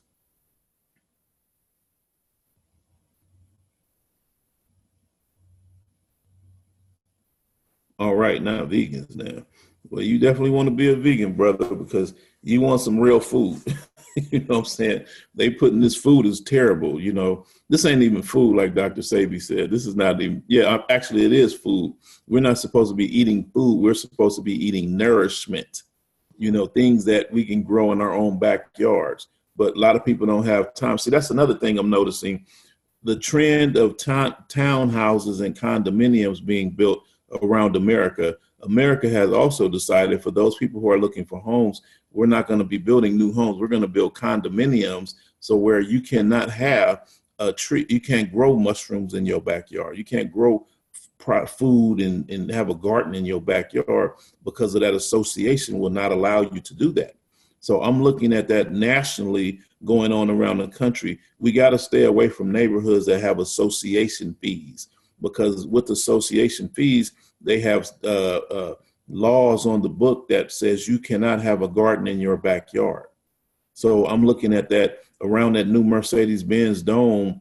That new Mercedes-Benz corporate headquarters in Atlanta, Georgia. They literally have an association fee, and they're telling all the new owners that, oh, we'll even cut your grass the front and back and maintain your property for you. So trust and believe that you cannot have a garden in that neighborhood. So that is to stop us from being green and growing our own food, because they control people through the food. Okay, all right, no vegans. Okay, mushroom cultivation has such a low startup cost too, very easy to do. Exactly, a lot of this stuff is, we got to get out of the mindset of, I don't have the money. I don't have the money. I hear people tell me that all the time. I don't have the money to start a mushroom growing business. I don't have the money to start a business. But we have to look at the fact that you've never researched it. So what do you mean you don't have the money? You don't even know what it costs. Why don't you ask someone first? That's it. Ask. We got to start asking, family. Never assume. That's why they call it assume, ass. You're being an ass, ASS, because you assuming you don't have the money. I hope I didn't offend anyone. I just had to say that. But you know what? Also, someone told me the other day, they said, TJ, do you know what handsome really means? They said, TJ, you're a handsome young man. But you know what that really means? If you look this up on Google, handsome is really hands-on. I'm a hands-on. So they, back in the days, young people were hands-on. They called them handsome. People who knew how to use their hands and had a trade. That was called handsome. He's handsome because he knows he has a trade. He has trades. if anyone needs help going vegan, I got you. I'm a plant-based herbalist. I definitely be needing to know what's going on with that. Critical. Those people who do know that is very powerful. If anyone needs any help with any real estate investments, if anyone would like to take a real estate investment training, a lot of people, I see a lot of people who say, oh, my cousin's a realtor. I'm going to have them come out and speak on gentrification because my cousin's a realtor. Realtors are not our friends right now, family, and I hope I'm not offending anyone. Realtors are locking us out all around the country because they were so used to selling houses for $2,500 or $35,000. Now that gentrification is taking place, the gentrificationists are telling the real estate agents, we don't no longer sell those $35,000 houses. If anyone calls here and say they're from California or New York or any other big state, you tell them about this further out area and the houses start at $600,000. And you telling a real estate agent that sold $35,000 houses all their life, that's probably barely walked off with $800 commission, now you're selling a $650,000 house, they will continue that lie and not sell the $35,000 houses and only sell the $650,000 houses. So be very careful with the real estate agents you choose, because people, they'll tell you, I don't have time to sell a $35,000 house to this family that's homeless. If you don't qualify for a 650, I don't have the time to help you. And that's a problem. That's what we're dealing with. We need people with ethics. That's very ethical, that can say, you know what, let me help this family because they were homeless or they're about to go homeless and they only qualify for $35,000 house or $15,000 house. Just like I drove out to, I'm looking at Georgia, and it's increasing real estate prices. Georgia had $15,000 houses all day, every day in Atlanta. Now, because of gentrification, the median home price is $400,000 for the same little bitty old house. Now you have to drive an hour and a half away to like Macon, Georgia, and I'm seeing $15,000 and $30,000 houses there. So we need real estate agents to tell people, you know what, you don't qualify to buy a house in Atlanta, but you can definitely afford one in Macon, Georgia, for example. Just like in California, the median home price is $650,000. But we got to be able to tell people, do you know you don't afford to live in Los Angeles, but you can afford to buy a house that's 2 hours from here called California City, where they sell houses at $150,000. Now, most real estate agents will not do that because they want to make more money. Any more questions? Anyone have any more questions or statements? Y'all know I can talk. I do this all day, every day. We appreciate you, brother. We definitely do. I appreciate y'all for allowing me the platform to share, and hopefully I've been able to help someone or answer a question that they needed. A lot of people just need a little push. A lot of people think they don't know how to do it. They need some help, but you got what it takes to do it. You just don't know it yet. You know what I'm saying? Don't let something bad happen to you before you realize you can do it. You know what I'm saying? You got to just automatically research it. Trust me, it's on Google, it's on YouTube or something, or somebody in your Facebook, Instagram family, or your community like Raina has the answers to your questions. So we have to start communicating. And another thing, I'm noticing a lot of people, because we're setting ourselves up for failure by saying, we don't have money. What about people who don't have money? When we keep saying that, that's like programming people subliminally to think that, well, nobody has money. And if I tell them that my dad just left me those apartment buildings that he had when he passed away, now I just came into $1.5 million, they're going to look at me crazy. So I'm not going to say anything. And I'm going to go over here and deal with these European people that don't like me. You know what I'm saying? So now all of a sudden you're forcing them to go over there. The European people are going to try to figure out a way to take that from them. So we have to stop talking about people who don't have money and start opening the door and saying, a lot of people are selling their houses. They have money, so we also can help them. If they want to learn how to invest that money, they need to come over here and let's have investment training classes. Now you're going to, every time I give a meeting and I talk about wealth and money, does anyone have any questions? Nobody raises their hand.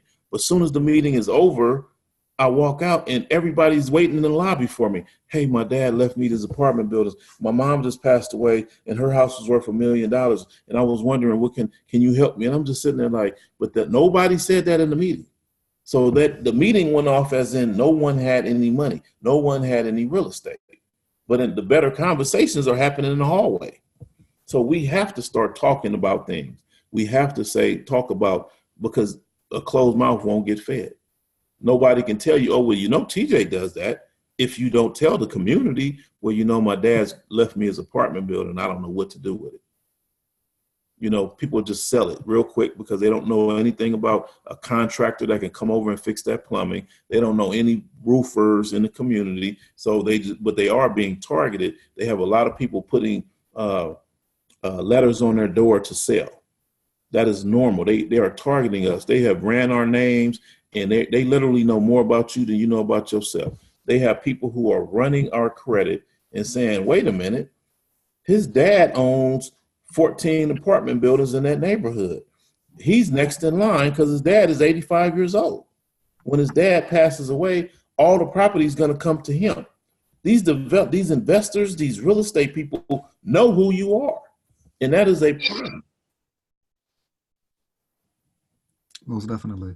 I wanted to just stress that point about communicating, and I want to say thank you again to everybody who decided to participate in this conversation. I want to remind everyone that 7 o'clock tonight, we're going to have the closing session for the summit for this year. So please tune in then as well and feel free to join the conversation.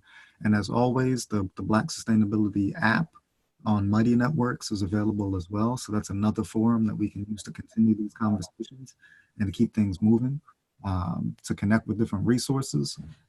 So I want to say thank you again, Brother TJ, not only just for this workshop, but for all the work that you do and for really dedicating yourself to making sure that our communities are being educated and empowered in this particular time to be able to move forward and make progress.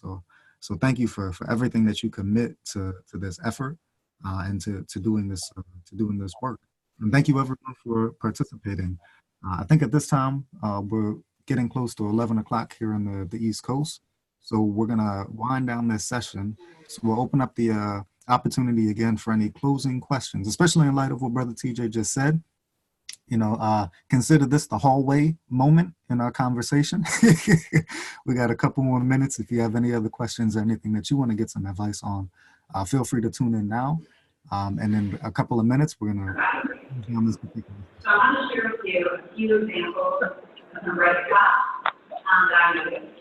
Alliant Healthcare, I go to the website, I immediately understand. Okay, I think we have somebody with a 612 number that unmuted their line. If you have a question, feel free to ask.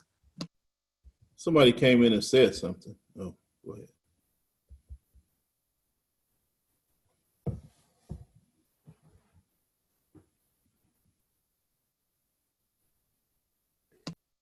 Gratitude, Imani.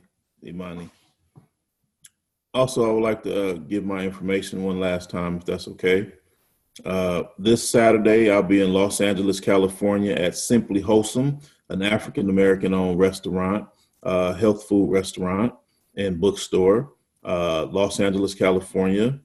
I'll be giving a book signing and Q&A. We'll be also doing real estate and business conversation as well, talking about the gentrification going on in that community.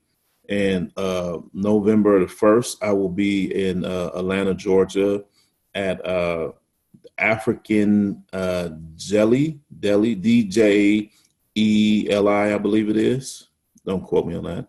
I'll be there on November 1st, giving another book signing and Q&A. If you want to come out and continue this conversation about real estate, all this information is on my Facebook page at Thomas TJ Lofton, or you can go to my website, thomastjlofton.com. And I'll also be giving a full-blown presentation in Lithonia, Georgia, in person. It's a $25 fee to come in, and you're going to be surrounded by like-minded people who are looking for you or to invest or something like that. And I also sell my training packages, family, regular price for a full-blown real estate package, top to bottom, and comes with a 6-month coaching package, meaning $3,500 training package, regular price $8,000, but for the $3,500 to the Sustainability Summit, it comes with coaching, meaning I will hold your hand and walk you through the process. Does someone have a question or statement?